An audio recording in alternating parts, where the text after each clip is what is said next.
Rabbi shrah li sadri wa yassir li amri wahlul 'uqdatam min lisani yafqahu qawli. Rabbi yassir wa la tu'assir, Rabbi atmim bil khair, wa la hawla wa la quwwata illa billahil aliyyil azim. Alhamdulillah, puji syukur kita kepada Allah Subhanahu wa ta'ala. Salawat dan salam kepada Nabi Muhammad sallallahu alaihi wasallam dengan lafaz Allahumma salli wa sallim ala sayyidina Muhammad wa ala ali sayyidina Muhammad. Bapak-bapak, ibu-ibu yang dirahmati oleh Allah Subhanahu wa ta'ala, insyaallah akan kita lanjutkan kembali pengajian kita masih tentang ilmu faraid. Kita buka kembali Al-Qur'annya, surah An-Nisa. Kemarin terakhir kita membahas ayat yang ke-10 ya. Sekarang kita membaca surah An-Nisa ayat yang ke-11. Jadi termasuk inti pembahasan daripada ilmu faraid itu adalah surah An-Nisa ayat 11 dan ayat ke-12 ya. Ini intinya, maksud inti cara-cara pembagiannya. A'udzu billahi minasyaitonir rajim. Yusikumullahu fi auladikum lidzakari mithlu hadzil unthayain. Yusikumullah, Allah mewasiatkan kepada kalian. Berarti kalau disebutkan Allah mewasiatkan kepada kalian, berarti ini sesuatu yang mesti kita lakukan, sesuatu yang mesti kita kerjakan. Jadi kalau sudah dibilang diwasiatkan, maka wasiat itu wajib kita tunaikan, wajib kita tunaikan. Jadi ini termasuk salah satu yang mesti kita tunaikan, yang mesti kita kerjakan. Apa itu? Fi auladikum, tentang anak keturunanmu atau keluargamu, ya ini ahli waris kita. Apa wasiat yang pertama? Lidzakari mithlu hadzil unthayain. Untuk satu orang laki-laki itu ibarat dua bagian perempuan. Jadi untuk satu laki-laki itu sama dengan dua bagian perempuan. Ini yang mesti kita tunaikan. Kesimpulannya berarti lebih banyak bagian laki-laki daripada bagian perempuan. Setuju Bu? Setuju? Ya, harus setuju. Harus setuju ya. Bagian laki-laki lebih banyak dari bagian perempuan, itu harus setuju. Gak bisa gak setuju, harus setuju ya. Jadi makanya kita kalau mau dikaji-kaji, kenapa ya harus lebih banyak bagian laki-laki daripada perempuan? Kenapa enggak perempuan yang lebih banyak? Kan laki-laki bisa kerja, laki-laki bisa berusaha sendiri gitu. Ya, ini orang-orang yang ingin mencari celah, ya, mencari-cari celah.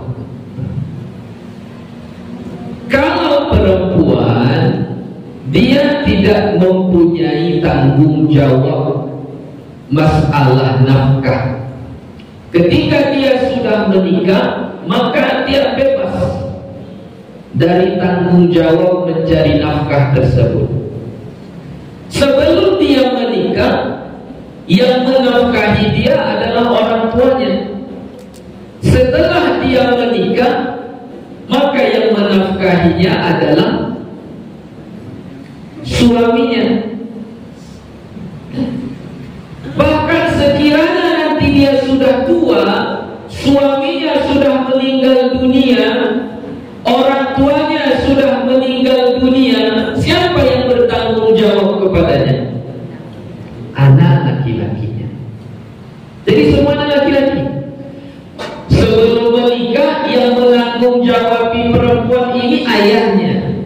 Setelah dia menikah, yang bertanggung jawab kepada perempuan ini suaminya. Setelah yang dua ini meninggal dunia, ayah meninggal dunia, suami meninggal dunia, siapa yang bertanggung jawab kepada perempuan ini? Anak laki-lakinya. Jadi itulah agama kita adilnya. Jadi jangan dilihat dari satu sudut. Wah, nggak fair lah ini. Masa perempuan dapat sedikit ini, laki-laki dapat banyak? Oh enggak. Ya. Itulah indahnya agama Islam. Itulah adilnya agama kita. Ya. Kalau laki-laki banyak tanggung jawabnya. Jadi sebenarnya kalau perempuan pun termasuk paling mudah masuk surga. Yang paling mudah masuk surga perempuan. Kalau laki-laki agak rumit lah sedikit. Ya, kenapa rumit? Karena banyak yang harus dipertanggungjawabkannya. Tidak hanya mempertanggungjawabkan dirinya, mempertanggungjawabkan istrinya, anaknya, keluarganya, itu tanggung jawab suami. Jadi dia tidak dihisab hanya berkaitan dengan ibadah badannya saja. Udah sholat, udah puasa, udah baca Quran. Tidak, bukan hanya itu saja. Tapi kalau perempuan nggak ditanya tentang suamimu bagaimana, orang tuamu bagaimana, nggak ditanya. Karena itu tidak bagian tanggung jawab seorang perempuan. Ya. Jadi Allah mewasiatkan kepada kita, lidzakari mithlu hadzil unthayain. Satu bagian laki-laki itu ibarat dua bagian perempuan. Kita kasih contoh kasus. Ini papan tulisnya udah baru ini. Ya. Contoh kasus. Kemarin atau perlu kita ulang lagi kemarin cara menentukan asal masalah. Sudah ingat kira-kira yang kemarin itu, yang bulan yang lewat ini, karena kita jumpanya sebulan sekali. Jadi agak apa ya? Sebulan sekali semuanya. Oke, kita buat pecahan-pecahannya dulu sedikit. Kita ulang secara mudah saja. Pecahan yang kita gunakan dalam membagi ilmu harta warisan di ilmu faraid itu hanya ada 6 saja, ya. 1/3, 1/6, 2/3. Ini kelompok 1, ya. 1/3, 1/6, kemudian 2/3. Kemudian yang kelompok 2, 1/2, 1/4, 1/8. Oke. Kita ulangi lagi. Gimana saya tulis? Sinilah ya. 1/2, 1/4, 1/8, ya. Kemudian 1/3, 1/6, 2/3, ya. Ini kelompok-kelompoknya. Ini harus kita kelompokkan supaya kita bisa mencari asal masalah. Asal masalah itu supaya kita bisa membagikannya, ya. Jadi misalnya kalau hanya ini saja, ini 2/3 dengan 1/3 berkumpul, maka asal masalahnya berapa? 3. Kalau 2/3 dengan 1/6 berkumpul di sini, maka asal masalahnya berapa? 6. Pokoknya pilih pecahan yang paling, bukan, pecahannya paling kecil tapi angkanya paling besar. Ini kan 1/6. 1/6 ini pecahan yang paling kecil, tapi angkanya paling besar gitu ya. Pecahannya yang paling kecil. Sama kayak gini. 1/2, 1/4, 1/8. Mana pecahan yang paling kecil? 1/8 ya. Tapi angkanya 8 itu jadi besar gitu. Jadi kalau misalnya berkumpul ini, maka berapa asal masalahnya? 8 gitu. Kalau berkumpul ini 1/2, 1/4, 1/8, maka asal masalahnya 8. Kalau misalnya berkumpul 1/2 dengan 1/4, asal masalahnya berapa? 4 begitu ya. Jadi mencari asal masalah itu, kalau dia dalam satu kelompok, tinggal pilih saja mana pecahan yang paling kecil ya, mana pecahan yang paling kecil. Nah, itu kita buatkan menjadi asal masalah. Kalau sekiranya dia gabungan dari kelompok ini, kemudian ada satu dari pecahan kelompok sini, maka itu yang perlu kita perhatikan sedikit. Hanya kita ingat 3 angka saja, yaitu 6, 12, 24 ya. Salah satu dari yang 3 ini bergabung dengan 1/2, maka asal masalahnya 6. Apa saja, bisa 1/3 gabung dengan 1/2, asal masalahnya 6. 1/6 gabung dengan 1/2, asal masalahnya 6. 2/3 gabung dengan 1/2, asal masalahnya 6 gitu. Salah satu dari kelompok ini bergabung dengan 1/4, maka asal masalahnya 12 ya. 1/3 gabung dengan 1/4, asal masalahnya 12.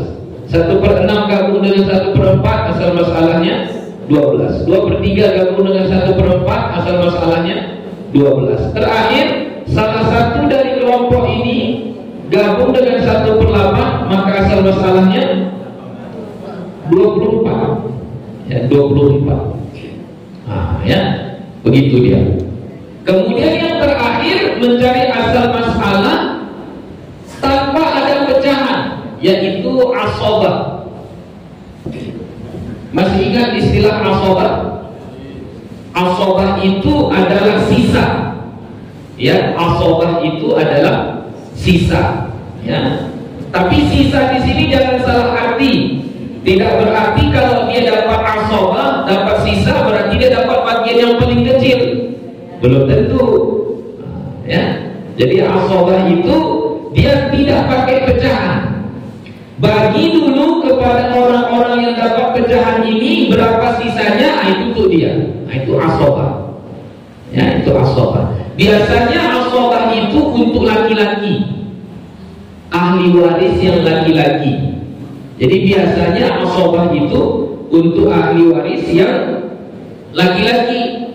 Kalau yang pakai pecahan-pecahan begini, itu biasanya yang perempuan. Itu biasanya yang perempuan. Ahli waris laki-laki ada berapa? Masih kan? Ahli waris laki-laki ada 15. Ahli waris perempuan ada berapa? 10. Ya, jumlahnya berapa semuanya? 25. Ya, 25. Jadi kebanyakan yang mendapatkan bagian asobah itu dari laki-laki. Ya, dari laki-laki. Kecuali yang dia bukan asobah, itu suami, ayah, kakek, suami, ayah, kakek, kemudian saudara seibu. Yang 4 ini, laki-laki yang 4 ini tidak asobah bagiannya. Ya, saya ulangi lagi: suami, ayah, kakek, saudara seibu. Saudara seibu. Selain daripada yang 4 ini, semuanya asobah. Semuanya asobah. Jadi kalau dia asobah, bagaimana cara menentukan asal masalahnya? Hitung kepala. Berapa orang asobahnya? 10 orang asobahnya, berarti asal masalahnya 10. 5 orang asobahnya, berarti berapa asal masalahnya? 5. Pokoknya hitung kepala, berapa kepalanya? Nah, segitulah asal masalahnya. Tapi dengan memberlakukan kaidah yang ayat kita baca tadi, lidzakari mithlu hadzil unthayain. Satu bagian laki-laki itu ibarat 2 bagian perempuan. Saya kasih contohnya dulu supaya agak paham tentang asobah. Seseorang meninggal dunia, ketika dicek ahli warisnya yang 25 itu, ternyata yang hidup yang ada itu hanya 1 ibin. Apa itu ibin? Anak laki-laki. Ya, ibin apa? Anak laki-laki. Kemudian bintun, anak perempuan. Ya, jadi meninggal dunia dia, ahli warisnya hanya yang 2 ini saja. 1 orang anak laki-laki, 1 orang anak perempuan. Cuma itu saja. Nggak ada yang lain. Ya, tidak ada yang lain. Istrinya sudah meninggal, ayahnya sudah meninggal, kakeknya sudah meninggal, pamannya sudah meninggal semuanya. Tinggal hanya 2 ini saja, ibin dan bintun. Ya, ibin dan bintun. 1 anak laki-laki dan 1 anak perempuan. Oke, kita anggaplah hartanya ini 60 juta. Harta yang ditinggalkan sebanyak 60 juta. Oke, maka bagaimana kita membaginya? Kita bagilah. Ibin laki-laki. Kalau laki-laki tadi biasanya dapat asobah. Apa itu asobah? Sisa ya. Jadi dia nggak ada pecahan ini, bukan pecahan ini, tidak pecahan ini, asobah. Ya. Kemudian anak perempuan, nah ini karena ada ibin, dia pun mendapat asobah, sama-sama asobah. Oke, sudah. Berarti kita mau cari asal masalahnya. Berapa asal masalahnya ini? Jadi ini nggak bisa bagi adil. Udahlah 30 untuk ibin, 30 untuk bintun. Nggak bisa. Ya, nggak boleh. Jadi kayak ini berapa ini? Asal masalahnya berapa? Hitung kepala. Gue bilang tadi, hitung kepala. Berarti berapa ini kepalanya? 2. Kenapa 2? 1 laki-laki atau perempuan? Hitung kepala setelah memberlakukan kaidah tadi. Apa kaidahnya tadi? Lidzakari mithlu hadzil unthayain. Yaitu 1 bagian laki-laki ibarat 2 bagian perempuan. Berarti berapa kepalanya sini? 3. Ini kepalanya 3. Gitu. Ya, kepalanya 3. Berarti untuk si ibin ini berapa? 2 lah. Untuk si bintun 1. Gitu. Ya. Oke, baru 60 juta ini dibagi 3 asal masalah ini ya. Berarti berapa? 20 juta. 1 tumpuk mendapat 20 juta. Berarti 20 juta kali 2. Si anak laki-laki dapat berapa? 40 juta. Si anak perempuan 20 juta kali 1. Berarti dia mendapat 20 juta. Inilah cara pembahagian asobah. Ya. Jadi kalau menentukan asal masalah asobah itu hitung kepala, tapi hitung kepalanya setelah memberlakukan kaidah 1 bagian laki-laki itu ibarat 2 bagian perempuan. Oke, bisa diterima? Ya. Yang 1 bagian laki-laki ibarat 2 bagian perempuan itu hanya berlaku pada asobah ya. Kalau dia nggak asobah nggak berlaku kaidah ini. Jadi kalau misalnya dapat pecahan-pecahan begini yang nggak ada berlaku kaidah lidzakari mithlu hadzil unthayain, nggak berlaku. Berlakunya kaidah 1 bagian laki-laki seolah seperti 2 bagian perempuan itu berlakunya pada masalah asobah, ya, pada masalah asobah ini. Tengok nanti di sini 40 juta, nah sini 20 juta, ya, 2 kali lipatnya, 2 kali lipatnya. Nah, begitulah kurang lebih. Oke, ada pertanyaan sampai di sini? Ya, silakan. Itu kan kalau kasusnya yang seperti ini sebenarnya agak mudah ya. Iya, betul. Jadi kalau seandainya dia punya anak 3 laki-laki, 1 perempuan, bagaimana cara menghitung kepalanya tadi? Sama.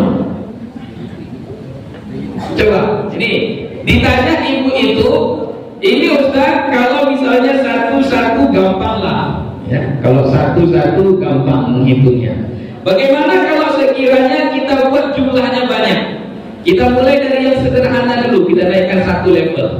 Anak perempuannya 2. Enggak dulu, anak laki-lakinya 1, ini dulu. Anak laki-lakinya 1.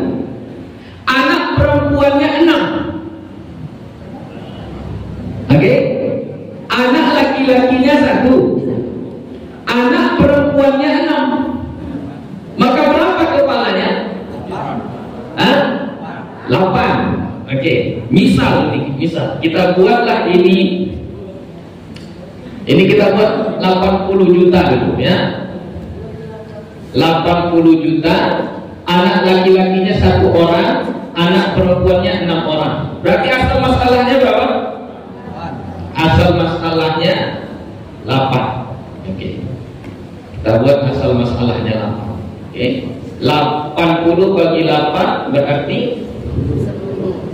10 juta, ya. 10 juta. Berarti 8 di sini untuk anak laki-laki berapa bagiannya?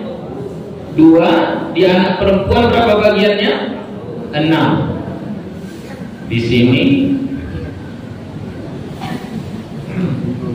10. Ya. Berarti berapa dapat anak laki-laki? 20. Berapa dia dapat? 10 kali 2. Jangan dulu.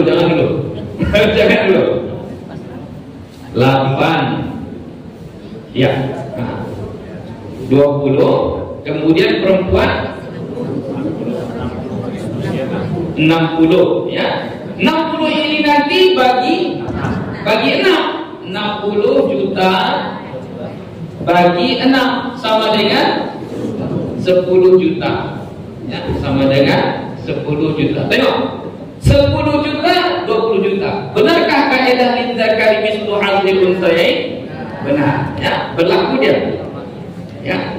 1 bagian laki-laki, 2 kali bagian perempuan. Oke, sekarang kita balik seperti yang dibilang ibu ini tadi. Kalau sekiranya anak laki-lakinya ada 3, berapa tadi Bu? 3, ya? Ini mungkin anak ibu ini laki-laki 3. Perempuan berapa Bu? Perempuan 1. Oke. 3 anak laki-laki, 1 anak perempuan. 7 kepalanya. Nah, dulu kita buat dulu hartanya.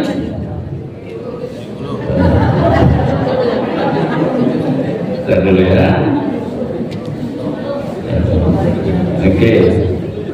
Kita buat hartanya 70 juta. Ya, kita buat hartanya 70 juta.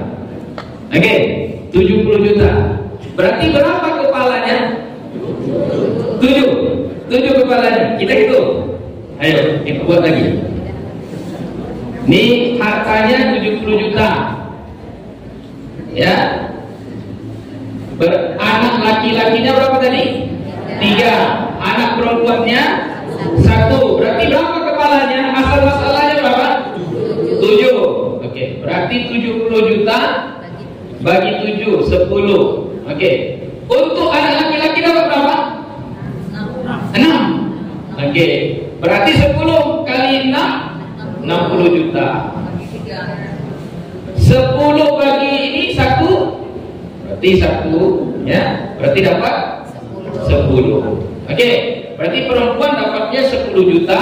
Nah, anak laki-laki dia 60 ini bagi 3 ya.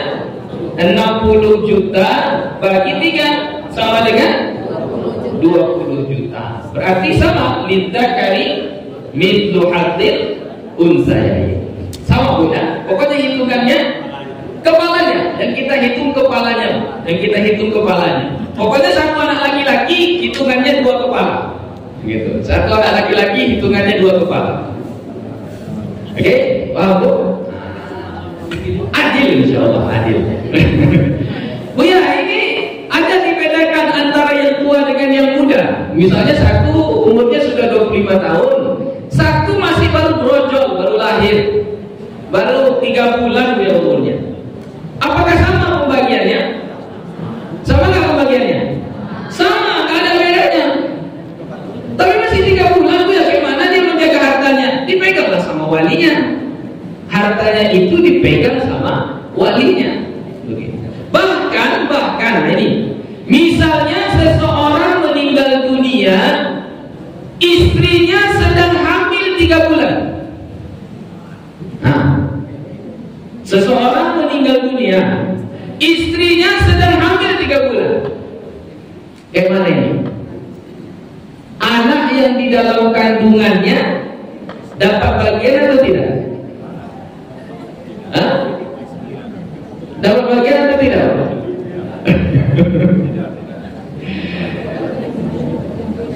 Saya ulangi lagi kasusnya. Ini si Abdullah menikah dengan si Aminah. Mereka sudah punya 2 anak, satu laki-laki, satu perempuan, satu si Hamid, satu si Hamidah. Si Aminah ini sedang hamil sekarang, hamil 3 bulan. Si Abdullah meninggal dunia. Oke. Apakah anak yang di dalam kandungan Aminah ini juga mendapatkan warisan? Tidak. Kenapa tidak?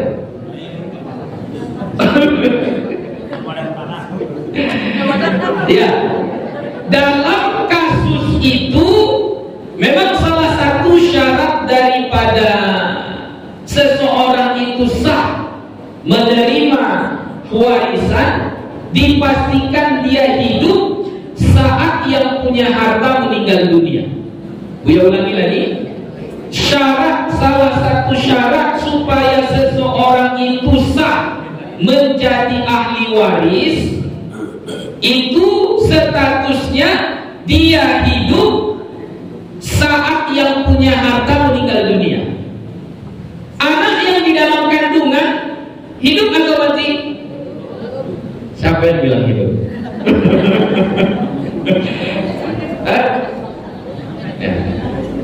Hidupnya itu nanti ketika dia sudah lahir baru dia dianggap hidup. Makanya ulama berijtihad, ketika seseorang meninggal lalu ada istrinya yang sedang mengandung, maka ketika itu tak boleh dibagi harta warisannya. Kapan dibagi? Tunggu istrinya melahirkan. Hidup gak anaknya itu? Kalau hidup berarti anaknya tadi mendapatkan warisan. Menunggu. Jadi kalau 3 bulan umur kandungannya tadi, tunggu 6 bulan baru dibagi harta warisannya. Begitu. Lain oleh. Ya. Jadi memang dia hidup, tapi nggak pasti. Nggak pasti kan kalau dia lahir, siapa yang menjamin dia masih hidup? Jadi kalau masih di dalam belum bisa diberikan harta warisan kepada dia. Makanya tidak dibagi ketika dia masih dalam perut. Nggak boleh dibagi. Nanti dibaginya nanti setelah si Aminah tadi melahirkan. Lahir, tengok anaknya laki-laki atau perempuan. Karena menentukan laki-laki perempuan pun kapan itu? Setelah lahir. Ya, setelah lahir. Kalau sebelum lahir, walaupun secanggih apa alatnya, itu bisa dipastikan. Oh, ini anaknya laki-laki nih. Laki-laki, nggak ada kawan saya. Ketika di USG namanya. Ya, di USG, oh ini anaknya perempuan ini, perempuan. Ya, di kawan tadi dibelinya peralatan semuanya warna pink, tempat tidurnya warna pink, kainnya warna pink, udah dibelinya semua. Pas lahir laki-laki, laki-laki, ya kayak mana lagi? Pakai warna pink lah, anak laki-laki pakai warna pink. Ya. Jadi dipastikannya anak itu hidup kapan? Waktu lahir. Dipastikannya jenis kelaminnya itu laki-laki atau perempuan kapan? Waktu lahir. Kalau masih di dalam kandungan itu masih prediksi namanya, masih prediksi. Oke, jelas ya? Nah, itu asoba. Sekali lagi, gue ingatkan kaedahnya lidzakari mithlu hadzil unthayain. Satu bagian laki-laki itu ibarat dua bagian perempuan. Jadi tinggal hitung kepala saja. Laki-laki dihitung dua kepalanya, kalau perempuan satu. Begitu. Ya. Bisa sedikit lagi kan? Bisa ya. Sedikit lagi ya, kita tambah sedikit lagi. Balik ke Al-Quran. Fa in kunna nisaan fawqa thnataini falahunna thulutha ma tarak wa in kanat wahidatan falahan nisf. Maka jika ada perempuan itu dua atau lebih, maka perempuan yang jumlahnya dua atau lebih itu mendapatkan thulutha. Thulutha itu 2/3. Thulutha ini dalam bahasa Al-Qur'annya disebut dengan thulutha. Ya, 2/3. Ya. Jadi perempuan kalau jumlahnya 2 orang atau lebih, 3, 4, 5, maka dia mendapatkan bagian pertamanya itu pecahan 2/3. Perempuan yang mana yang mendapatkan 2/3? Apakah semua perempuan? Kan ahli waris perempuan ada berapa? 10. Apakah yang 10 itu berpotensi mendapatkan 2/3? Tidak. Yang berpotensi mendapatkan 2/3 ini hanya, ini saya hapus dulu ya.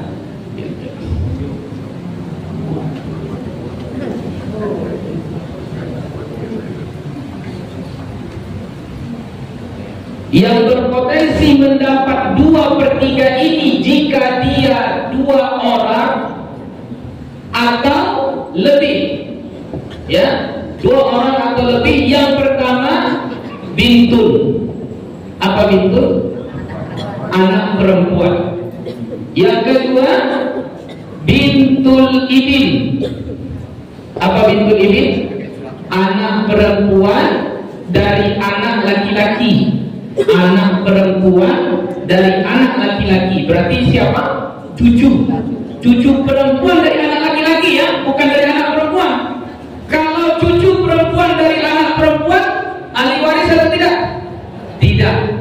Anak laki-laki dari anak perempuan, maksudnya cucu laki-laki dari anak perempuan, ahli waris atau tidak? Tidak.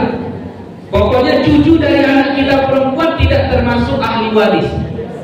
Ya, jadi kalau mau beri wasiat, wasiatlah sama mereka. Mau memberikan wasiatlah kepada mereka, karena wasiat tidak boleh kepada ahli waris. Siapa keluarga yang paling dekat tapi dia tidak ahli waris? Cucu dari anak perempuan. Ya, cucu dari anak perempuan. Oke, jadi ini cucu perempuan dari anak laki-laki. Yang ketiga, yang berpotensi mendapatkan 2/3 jika dia 2 orang atau lebih, itu adalah ukhtun syaqiqah. Apa itu ukhtun syaqiqah? Saudara perempuan seayah seibu.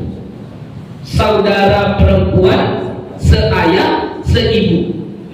Ya, misalnya kita punya saudara perempuan yang seayah seibu, maka itu kalau dia jumlahnya 2 orang atau 3 atau 4 saudara perempuan kita, entah kakak kita, entah adik kita, pokoknya 2 orang, dia berpotensi mendapat 2/3 dari harta warisan. Berpotensi ya, mungkin saja nggak jadi. Berpotensi. Kemudian yang keempat, ukhtun lil ab.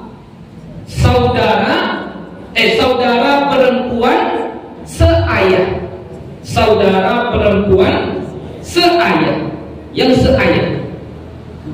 Ya, beda emaknya beda, ayahnya sama.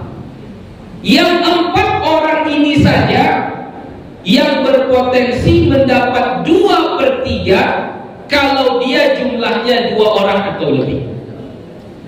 Selain daripada yang 4 ini, tidak ada haknya mendapat 2/3. Contoh seperti emak kita, ibu kita, itu mereka dapat warisan, tapi nggak boleh dapat 2/3.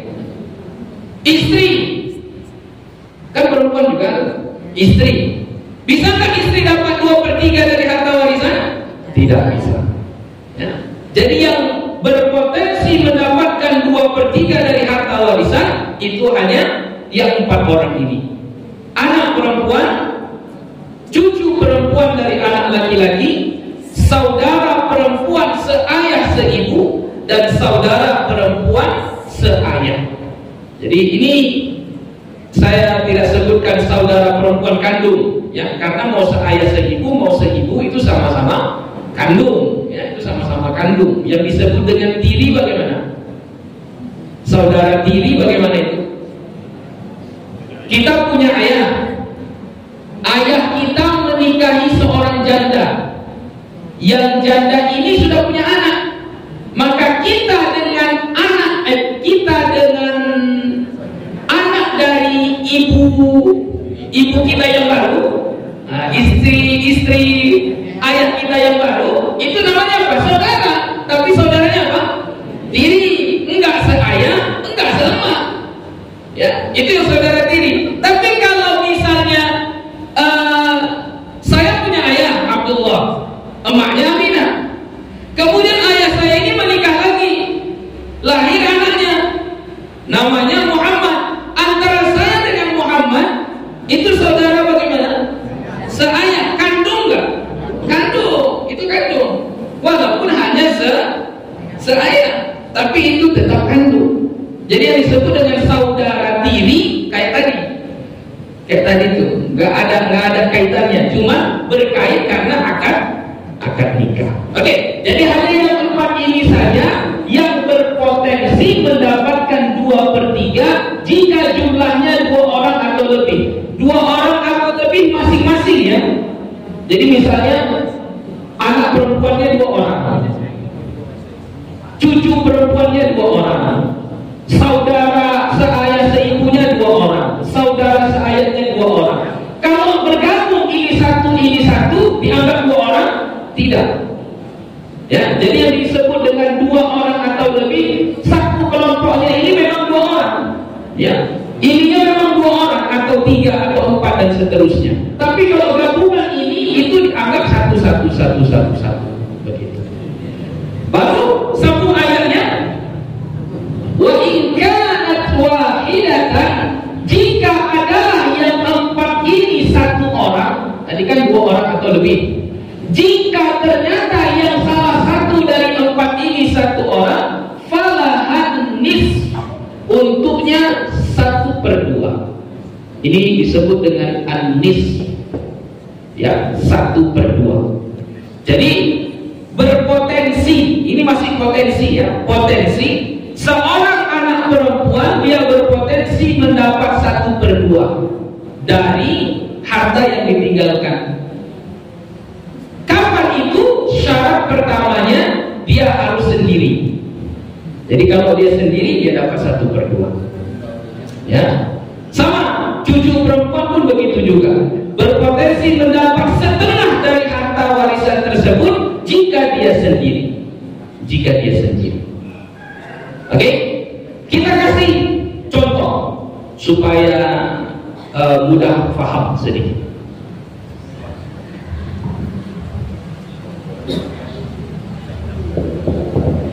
Bintun 1 orang, akhun syaqiq,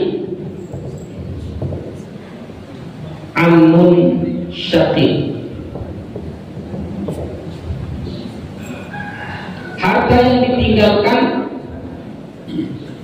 2 M. Wah, ini orang kaya.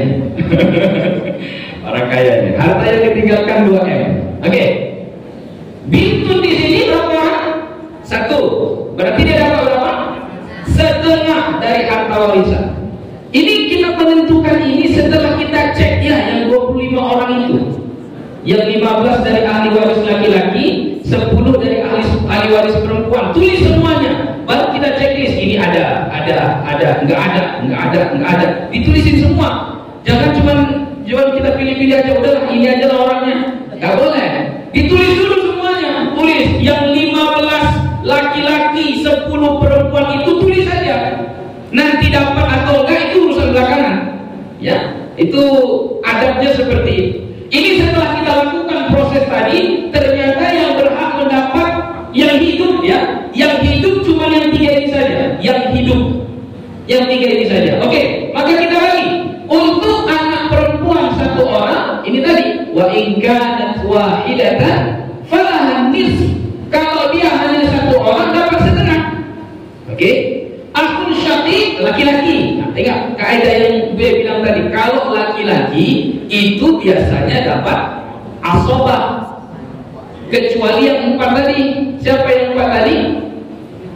Suami, ayah, kakek, saudara seibu. Saya ulangi lagi, suami, ayah, kakek, saudara seibu. Yang 4 ini dia bukan asobah. Oke, selain dari yang 4 ini semua laki-laki asobah. Jadi di sini langsung saja akhun syaqiq asobah.